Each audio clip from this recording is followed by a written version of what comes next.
I fell in love with Sigrid and Henry's new books, and I'm excited that they both agreed to join us tonight. We first hosted Sigrid Nunez in 2001 when she wrote for Rowena, and again in 2019 when her National Book Award winner, The Friend, arrived in paperback. Tonight she joins us for The Vulnerables, a comic and elegiac study of a solitary female narrator who ponders questions of connection in our time of collective angst. As Wyatt Mason wrote in last Sunday's Times Magazine, Nunez has exhibited a gift for storytelling forms that smuggle dark matter into books, which nonetheless proceed with bright good humor.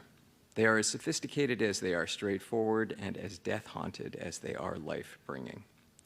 Tonight, Sigrid Nunez will be in conversation with, will be joined by Henry Hoke, author of Open Throat, which Marie-Helene Bertino calls a slim jewel of a novel, propulsive. This act of ravishing and outlandish imagination should be the norm. It is what fiction should be. The book follows the surreal Hollywood Hills wanderings of a lonely mountain lion, grappling with desperate hunger, the intricacies of gender, and the challenges of urban living. Hoke is also the author of 4 other books, including a memoir titled Sticker, and he is co-creator of the Los Angeles-based Enter Text performance series, and the humor editor at The Offing. Please welcome our first reader, Henry Hoke. Thank you so much. Hello, everyone. It's amazing to be here tonight, here with Sigrid, who I admire so much. And I've had a very difficult week in my life, but during this week, I was able to read The Vulnerables, and it just keyed into a very deep connection, I feel, to writing and to New York and just to our moment and the moment we've lived through. And I want to thank Sigrid so much. So I'm very happy to be joining tonight. It's great to see all of y'all in person. Here we are, sharing our pandemic novels. So yes, mine is a Los Angeles novel from the perspective of a mountain lion. That's all you need to know. The smell of easy prey wakes me. What I see when I open my eyes isn't something to eat.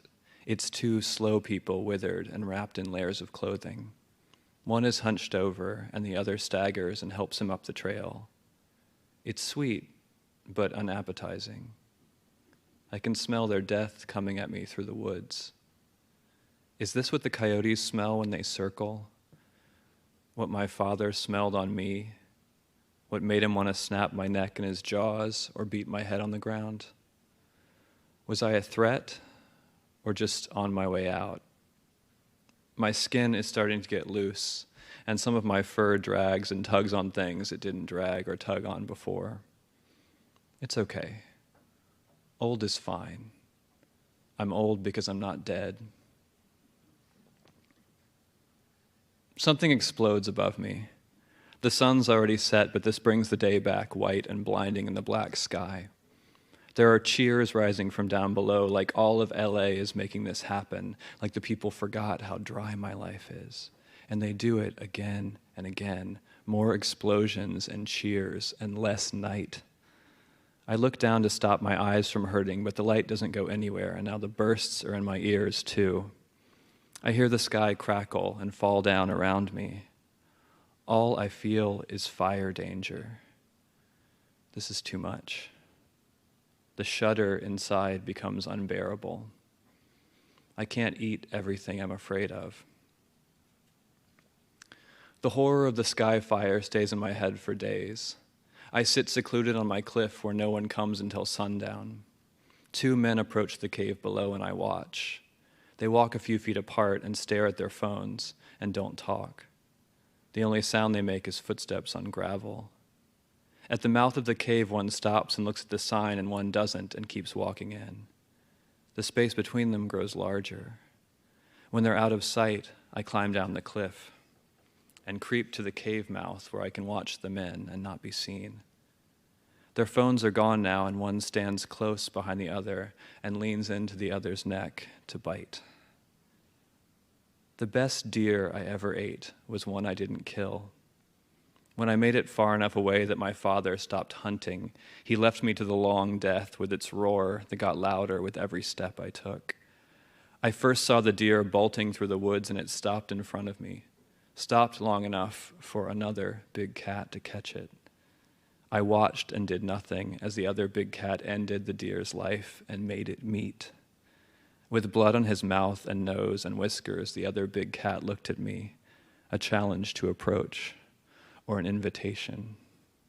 I waited until he'd eaten a bite of intestine and then joined, my face buried in the deer and my eyes on him. When you meet a big cat who will share a kill, you can't let go of him easily.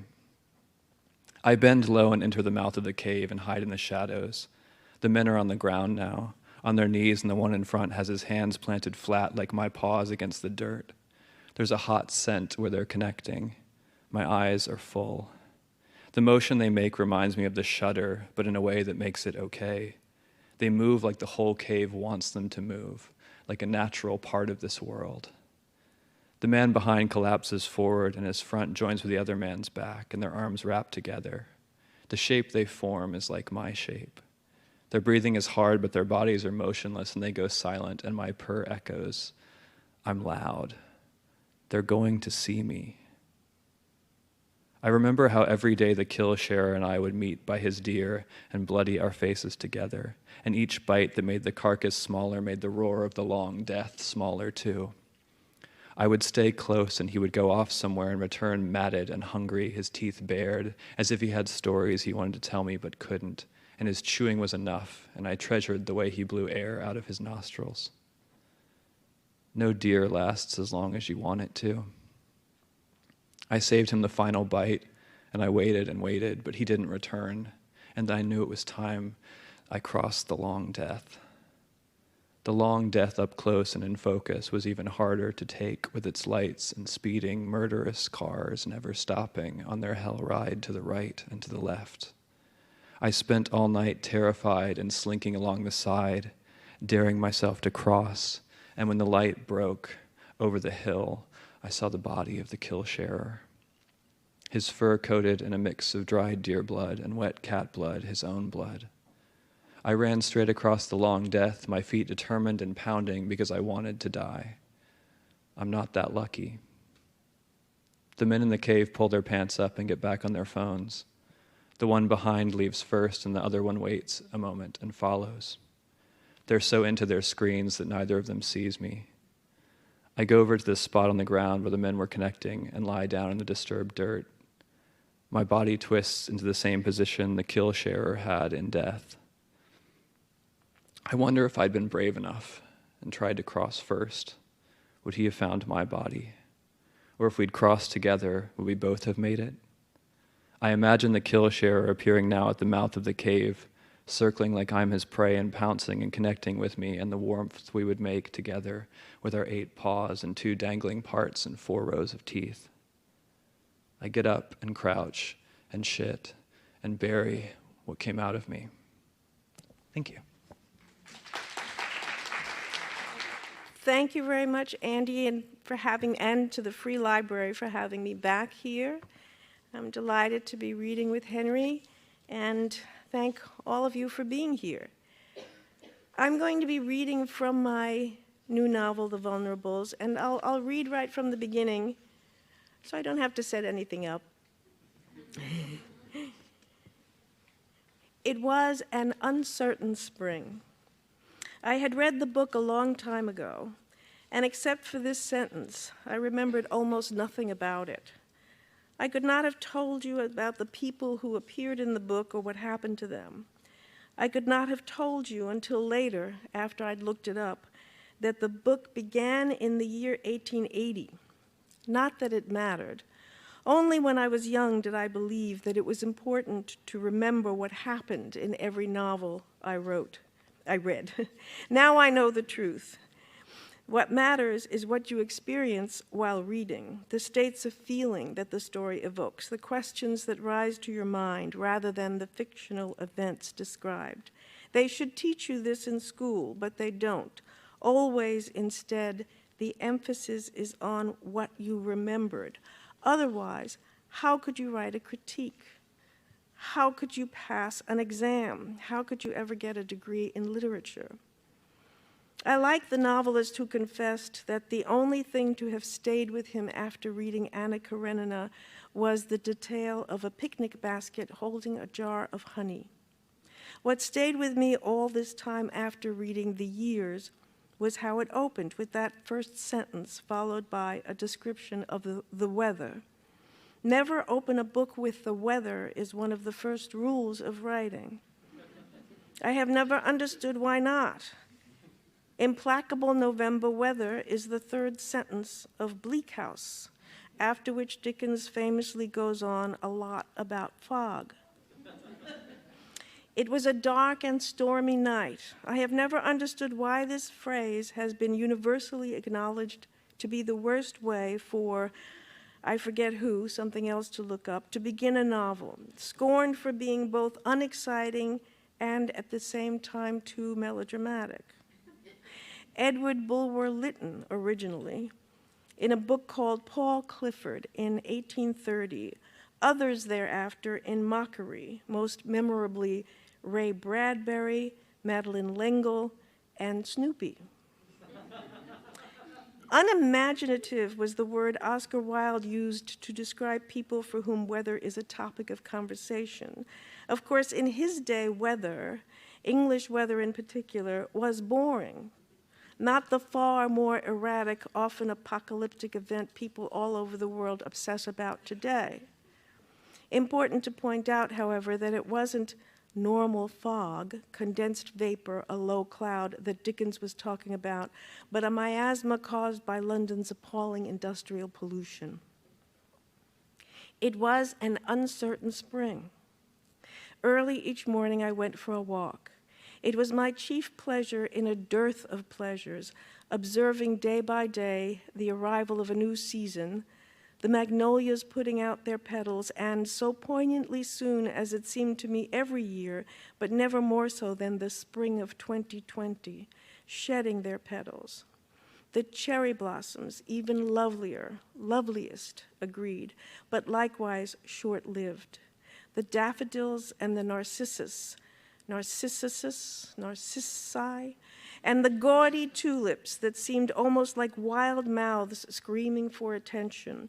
Too excitable is how Sylvia Plath once saw a vase of two red ones, like Rilke's frightened flowers rising up to say, red. To Elizabeth Bishop, the spots on the tips of the dogwood petals were like burns from a cigarette butt. Poets. Can it be accidental that the names for flowers are always beautiful words? Rose, violet, lily. Names so appealing that people choose them for their baby daughters. Jasmine, camellia. I once knew a bulldog named Petunia, a cat named Mimosa. So many other beautiful ones I can think of. Anemone, lilac, azalea. Of course, there must be an exception. There are always exceptions. But though I'm not so keen about phlox, I can't come up with a single really ugly flower name. Can you? There are other plants, though, like weeds and herbs with hideous names like vetch. We're thinking of naming the baby Vetch. Meet the twins, mugwort and milkvetch. Whorehound, bugbane. Wormwood, the name C.S. Lewis gave the Devil Apprentice in the Screwtape Letters. Snapdragon, not for a baby girl, never, but a good name for a cat. There were days when I stayed out a long time, up to 3 or 4 hours. I made a loop. I went from park to park. That's where the flowers were. Early on, before the playgrounds were closed, I took comfort in watching the young children or even just hearing their trilling voices as I sat on a bench nearby. Not reading as I would have been doing in ordinary times. I had lost the ability to concentrate. It was only the news that gripped my attention, the one thing I wished I could ignore. I enjoyed watching the dogs play, too, before the dog runs were closed. Weren't we all reduced to the state of children now? These were the rules. Break them and you'll be punished, your happy-making privileges taken away. For the good of all, understood. But the dogs, what had they done? Of course, I still saw plenty of dogs being walked, but it seemed to me there was something different about them. They knew something was up. The somber way they plodded along, brows furrowed, heads low. Now what have they gotten themselves into, those brows seemed to say. A young friend of mine disapproved of my spending so much time outdoors. You're allowed to get a breath of air, she said, but that doesn't mean wandering about the streets for hours. But why put it like that, wandering about as if I were some dotty, driftless old lady? A quick turn around the block, a trip to the grocery store, get in, get out, no dawdling, stay home. That's the rule. Don't play dumb, she said. You're breaking the rules, and you know it. A vulnerable, she called me. You're a vulnerable, she said, and you need to act like one. The governor of New York, the man making the rules, agreed. Social media fanned a tale of quarantined women masturbating while watching his daily press briefings. This morning, an email from a stranger, a woman angry about something I wrote. It is trash, she says, every word of it, which could mean only one thing: I must be trash myself. Like that other woman many years ago who wrote to express her disgust with me for writing about two characters apparently based on my parents. English was not her first language. Only sick person do mother and father so wrong, she wrote. For this, I hope you punish. I like this true story about a writer who wanted to base a fictional character on someone he knew. He disguised her. For example, giving his character close-cropped hair instead of the page boy the real-life model had worn since high school, and a pair of eyeglasses with striking cat-eye tortoiseshell frames. Though in real life the woman was childless, in the book she has a 20-something-year-old son. Some weeks before the book came out, the woman developed a bad case of dry eye and could no longer tolerate wearing her contact lenses. For her new glasses, needless to say, she chose cat-eye tortoiseshell frames. Now that she was no longer young and her hair was thinning and fading, at her stylist's suggestion, she got a pixie cut. Neither the writer nor anyone else in the woman's life at the time knew that as a teenager, she'd had a baby that she'd given up for adoption. It was just now, having reached his 20s, that her son chose to seek out his birth mother. I have heard that Chekhov wanted to write a novel that he was going to call Stories from the Lives of My Friends.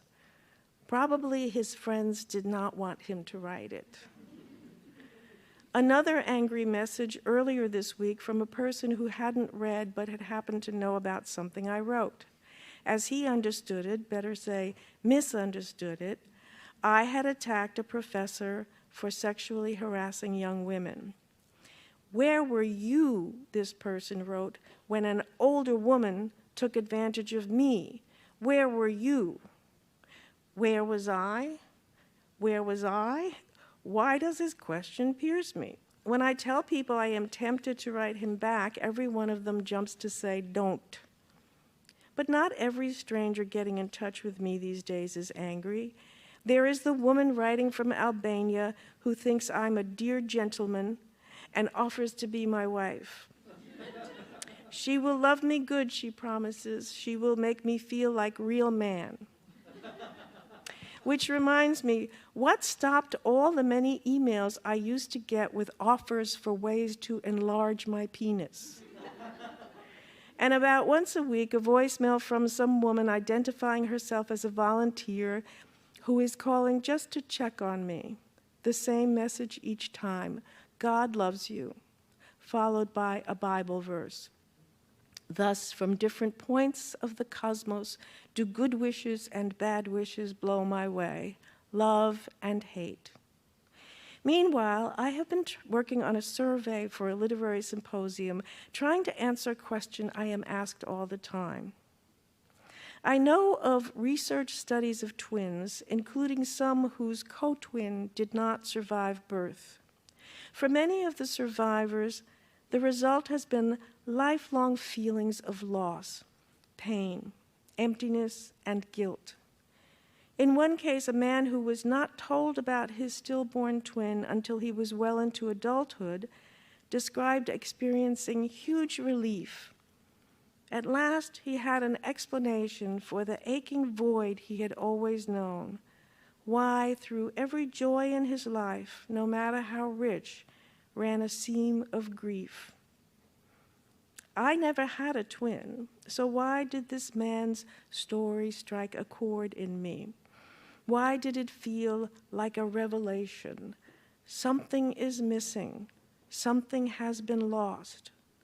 I believe this is at the heart of why I write.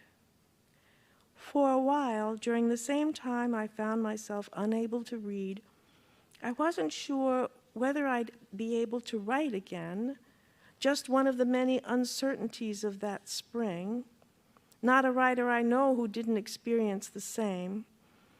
But the feeling has survived and will not go away. I want to know why I feel as though I have been mourning all my life. Thank you. Thank you. Sigrid, in the book you write, there's this wonderful passage where you write about how understanding or reading literature is not about the dates or the author or the people. It's about the experience that one has when reading the book. Did I get that right or close? Mm-hmm. And I wonder if you could both talk about the experience you hoped each person would take away or have when they were reading your respective books.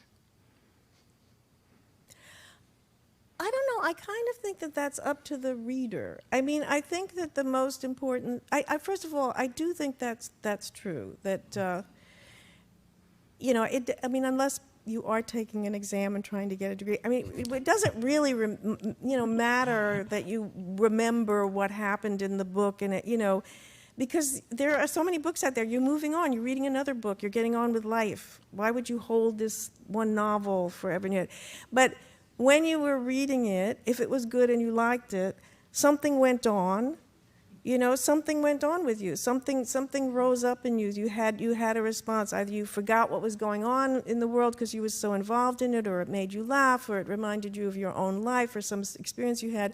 And it seems to me that's really what matters. And so I guess what I would want, I think everybody who writes, they kind of hope that what they've written has the ability to some extent cast a spell on the reader, so that the reader is in it in the book, believes what's happening, even if it's a fantastic story, is convinced by it, and loses themselves in it. And in the end, whatever they take away from it, I just think it is what it is. I think it would be different for every reader, and that it's actually not for the writer to say, I want people to feel this particular way, or unless it's a very general sense, like I want people to to laugh because I am trying to be funny, right? Yeah, I very much agree. I think that what's been exciting, I mean, really, it's just I would love people to read it. Yes, just read it. Straight up, TBH. Right. But I think that last week a group of beautiful young men got together in a cabin and read my book aloud with each other and posted about it. And I was like, well, that's just amazing. I can't wait to hear what that was like for them and what they got out of it. But they were just reading it out loud, and that was what they chose. My favorite thing is an editor who tried to buy this book told me that she was walking in the park after pretty much plowing through the whole book in one sitting, and she saw a rat. It's a Central Park. And her first impulse was to go get and eat the rat.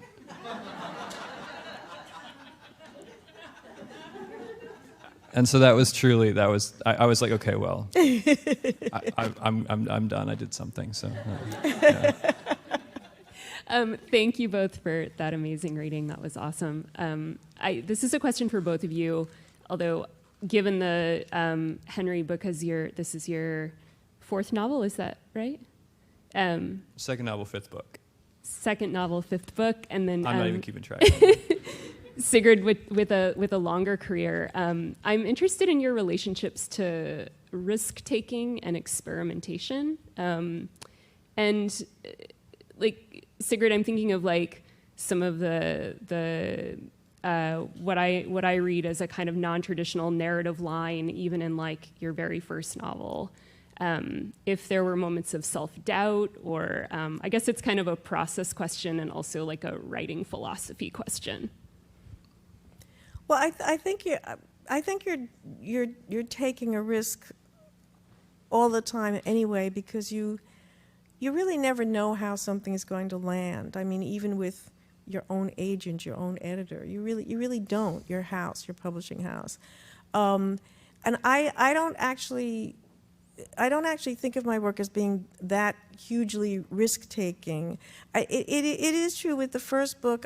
While I was writing it, I was not aware. I didn't think it was so experimental or, difficult in any way, or difficult to sell, though it did turn out to be so difficult to sell. But I actually tend to think of my work as something, well, for example, that first book. Okay, when it was eventually published, you could find it in libraries and bookstores, in the fiction section, but you could also find it in the YA section, because it was a coming-of-age story. And that's to me, that made perfect sense. Why would that, I didn't think that it was too advanced or whatever it might be for a young adult. So you know what I mean? So I don't really think of it as that out of the mainstream, really. But in any case, when working, I don't think about, that, how it's going to be received, or because I think you can develop so many anxieties out of that you don't want to do that. You just want to put your head down and tell your story, and then see what happens when you're done.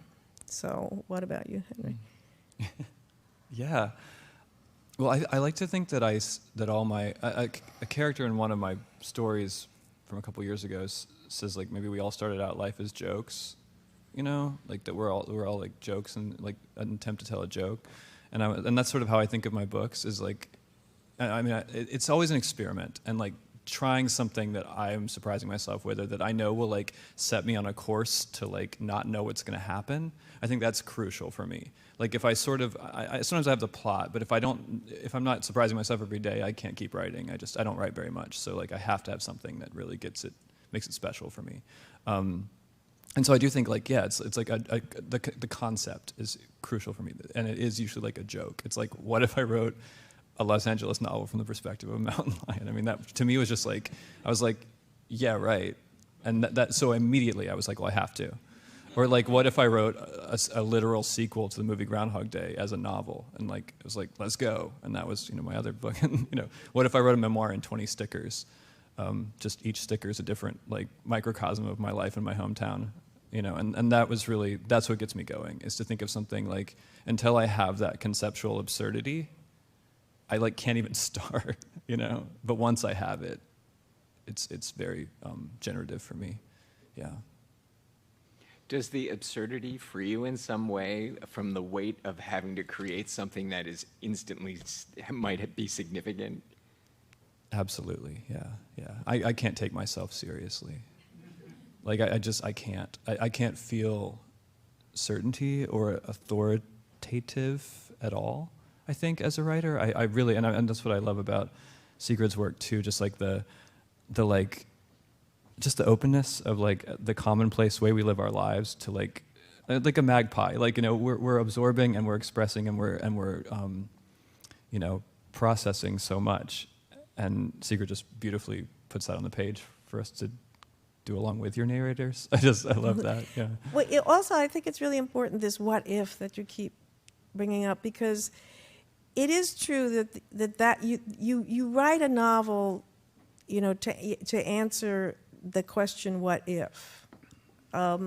it's like, well, what if there was a pandemic? I mean, because years ago in 2010, I published a book called South Asian City, in which I tried to imagine what would happen if there was a global pandemic. And then, but I was thinking of, the Great Flu of 1918, and I did know that that people like Dr. Fauci, indeed Dr. Fauci, was saying that it was not a question of if but when, that this would happen. And I also happen to know that in the Great Flu, a lot of orphans came into being, and among them Mary McCarthy, the writer Mary McCarthy. There's a writer named William Maxwell, lost his mother in that flu and never got over it. So I thought, well, that would be interesting. What if there was a global pandemic, and it happened in a country like ours that was very dysfunctional in some ways and very, very polarized, because we were very polarized in 2010 also, didn't just happen, right? And if there was a child who not only got very ill, but when he recovered, discovered that he'd lost both his parents. So it's just that what if, what would it be like, And one odd thing is that you may remember that our President Trump, did get COVID, among many other people. And in my book, written, as I say, published in 2010, written before that, I had the president come down with this pandemic flu, only because I was kind of, trying to imagine things slightly different. What if, right? In my case, the president was a woman. So it's just sort of odd that when you're kind of imagining things, that seemed like an interesting thing to imagine. She didn't have a huge role. She was not Hillary Clinton, but it was, it just was something that I thought, a part of that what if.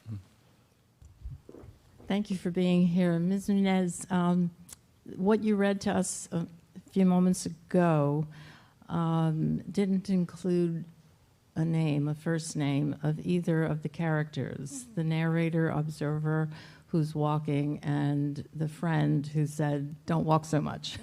That's against the rules.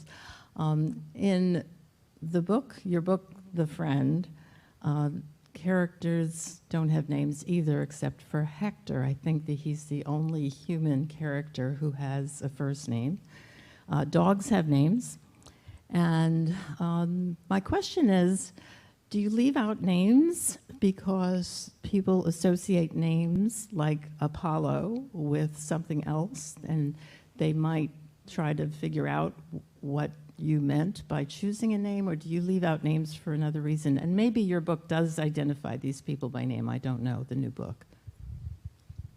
Well, there are characters in this book who do have names, but the point is that the question is why is it in some of my work do they not have names? And it's very odd, because first of all, I don't know why. I mean, there are such things as like fashions, trends, or whatever. There's a lot of fiction out there with nameless narrators now. I don't really know how that happened or why that happened.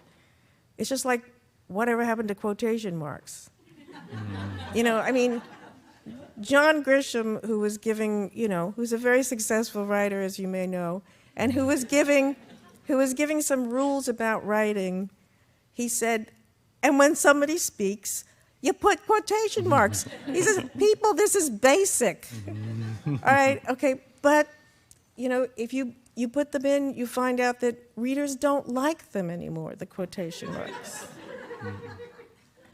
So older books of mine have quotation marks, then they had to go because they looked funny, because now people don't put, but why did that happen? It's just some strange trend. I mean, I kind of, I'm with John Grisham. It's just basic. Why did you? Why, I think they call it extra now. Right. And it's just like, extra.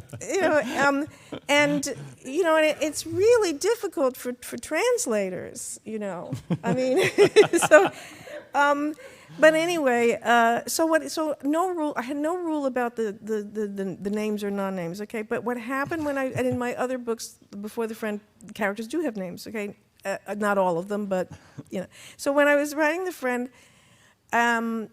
you know, and I did, and also no, it wasn't the Friend, really. Okay, it was What Are You Going Through? I had these characters and they had names, and at a certain point I put the names in, you know, and for some reason it caused a little bit of a block. It just felt inauthentic in some way. It just wasn't working. It wasn't, the writing wasn't coming along. So I took the names out, and then that solved that problem. And I thought, okay, I'll just write, and if it comes to a natural point where a name should be here, I'll put it in. But if it doesn't, I'll try to get away without having a name. And with the narrator, you sort of don't really need a name because you have the I. So really, it's not always so important to have a name for the first person narrator. But as I say, and then there's was it Anna Burns who right?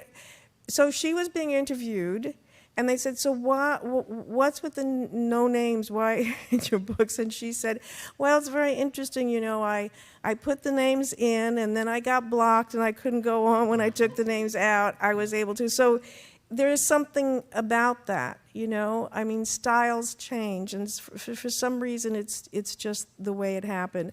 But it's no rule for sure, you know, and it's certainly no rule of mine. I wouldn't, you know, I wouldn't say that in everything I'm going to write, I can't have a narrator.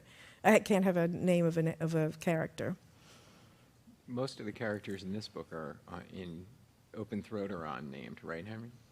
Yeah. They're I tend to, Unnamed. yeah, they're just signified by what the cat sees. Yeah. Nicknames or sort of signifiers or stand-ins open me up a lot, you know. And with your work, just the simple signifier gets me through it in a way that maybe just giving them a full name doesn't. I try to create really full characters, but make their like label identity really unimportant. I think, yeah. Right, because you give them, you say, like, I believe that there was a male character in What Are You Going Through, and I was calling him Richard, and then there was that sort of thing, well, why Richard? Why not George? Why not William? Why not Paul? I mean, there's like, why Richard? I mean, like, you felt like there had to be a reason, and that's not how every writer feels, or how, you know, I mean, most characters in fiction do have names. But there's that hesitation there about, like, why this name? And in this book, because of what happens with the part that I read, when I get to a certain point where there's a group of women together after a funeral of one of their friends, there is no way that this dialogue in this hotel bar could take place. They're all women. They're all she. Okay? I had to give them names. There was no way. And so I say I could call them Lily, and Violet, and Rose, and Camellia, and Jasmine, and then I just, every time a character shows up at that point, I call them by a flower name, indicating that it is a signifier, it's not their real name, as it were. And then when a young man comes into the thing, I call him Vetch.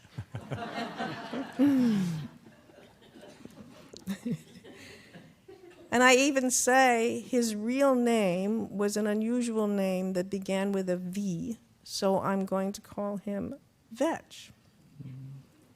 Did you know his real name, or were you just having fun? What do you mean, did I know his real name? No, you know it. You know It's what I a mean. novel. Right. But did you have a name in mind for him? I did, actually. You did. Okay. I did. Well, we don't want to know, but I did, actually. Okay. See, that's what I mean. At some point, I was thinking about this person, and I was thinking of him as this person with a name that began with a V. But it's not a real person in real life. That I know. right, like the dog. I love keeping all our real names to ourselves. Like, oh no, you can right. buy me a drink and I'll tell you the real name of my character. So. But that's like with animals. Let me just like that we always say this. There was, you know, like a dog. There's a rescue dog or a dog that gets passed around or whatever. A pet that gets passed around and gets these different names, and then people say, "I wonder what his real name is." Right. My mountain lion gets given a name later in the book that they really embrace, but they say that their name was given to them by their mother, and it's not made of noises that a human can make. So it's not like something you could write or say, or however this book is manifesting. Yeah, here in the third row. Sigrid, Yes. having known you for a while, I know that back in the old days, you used to go to what I called writers' colonies. I guess they're now called residency programs. And I just wondered how much they played in your progress and your process. And then another question just related to this naming of your characters. Have you thought of any of your stories ever making it to Broadway or to screen, in that you would need to name your characters? Oh, well, first of all, about the residencies, and I'm sure there are writers out there among you, and I really encourage people. First of all, there are very many of them. There are very many of them in the United States. There are some overseas. And I highly recommend them because it is true that, you know, overall this time I have done several residencies at different times. These are usually about between a month and 6 weeks. And they're pretty much all set up the same. You have a space that they give you, of a visual artist, you have a studio. A writer doesn't need much. It might just be a bedroom, right?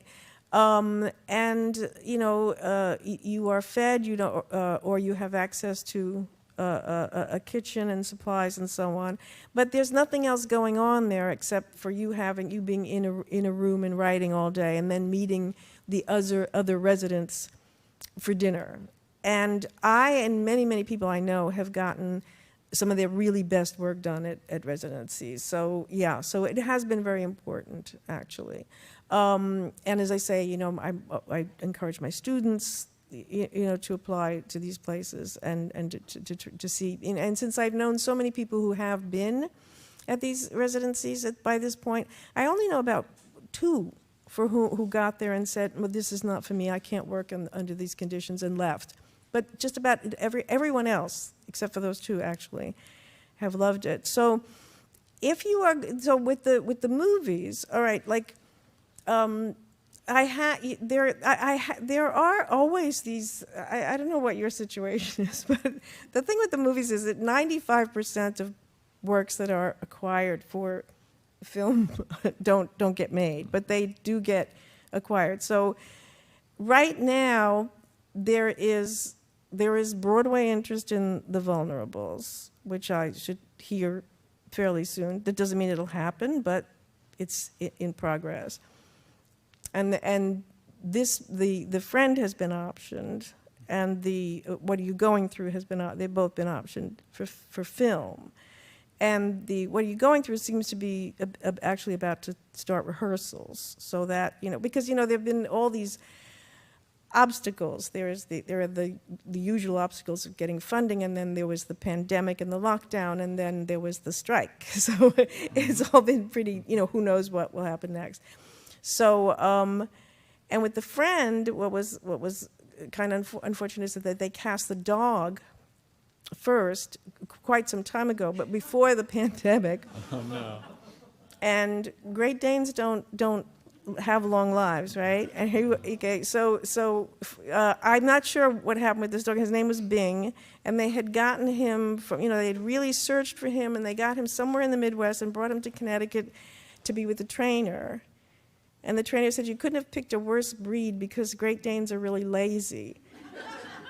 And I thought, well, what does that mean? I mean, like you say to the dog, emotion. You're like, what does that mean? The dog is lazy as an actor. And actors aren't, you know, famously. Right? And so anyway, and then the pandemic happened, and and then the strike happened, and in between there were the actors who.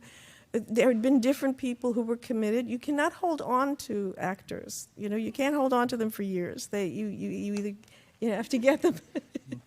So anyway, but speaking of that, you know, you have to understand if you sell the rights, right? They are going to have to do all kinds of things, including give characters names and so on, and they make, you know, all these changes. And if for some reason that's horrifying to you, then you simply can't allow it. But you know, I think of it as a whole other work. You know, they have to realize, you know, they write a whole script that is like kind of like based on your book, but can be completely different, which is what I expect. I would be happy to see them, translated into film. What is your situation? What a great question. I ask myself every morning. No, I can see so much exciting potential in your work. So I hope to see that too. Yeah. I'm just working on some open throat adaptations, but I got out of film and became a book writer. So like I'm not getting back. They're not going to get me back. So I am excited for people to really have their own vision, and so that was who I was. I wasn't really like warming to the people who were like, you'll get to do everything. I'm like, no, thank you. I'm going to go in my cave and write another book. But so yeah, I'm excited about the idea of like someone else just taking it and making it its own thing. That's vital to me in watching adaptations. I'm like, if it's just kind of like a one-to-one or so, over fussed with to be like the work, it's never going to be like the work. So I'm excited about transformation, I think, because why not? Like, it's a transformative medium, so let's transform. Yeah. Yeah.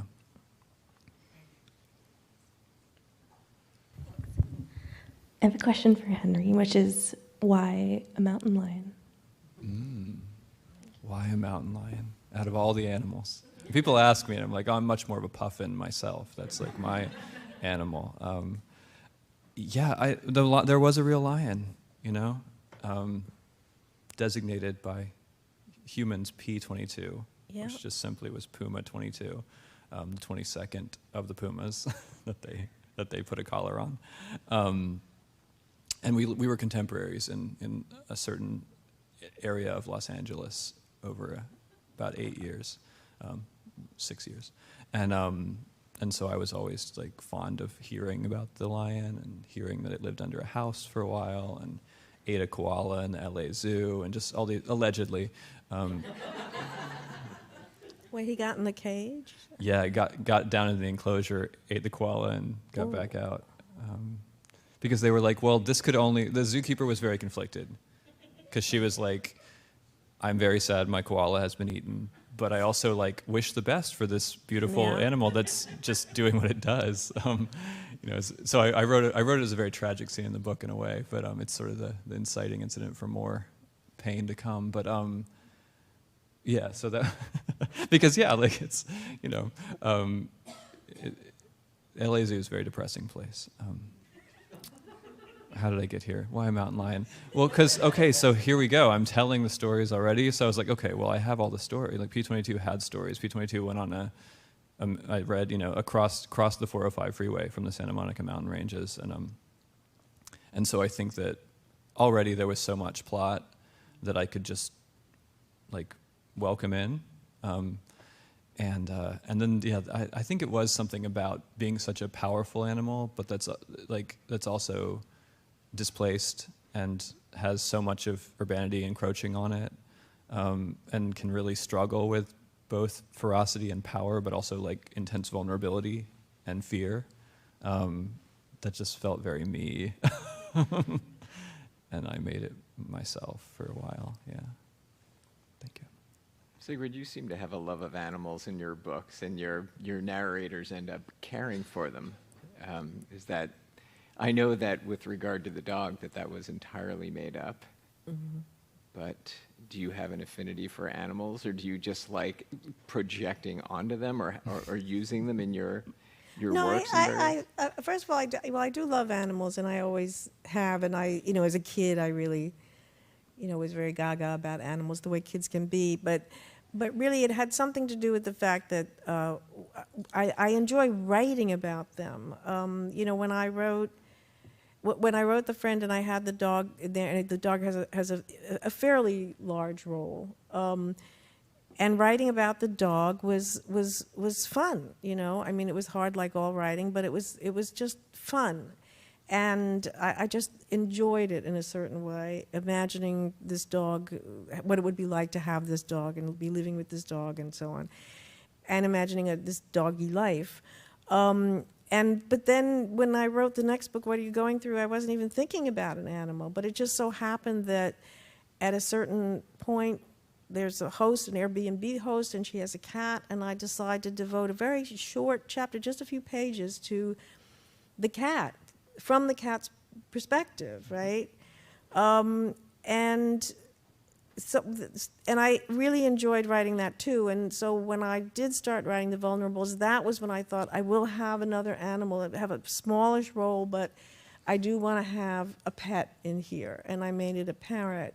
And I find it really strange that with What Are You Going Through, I don't know exactly how long it is, but it's about as long as this book. It's like 200-something pages.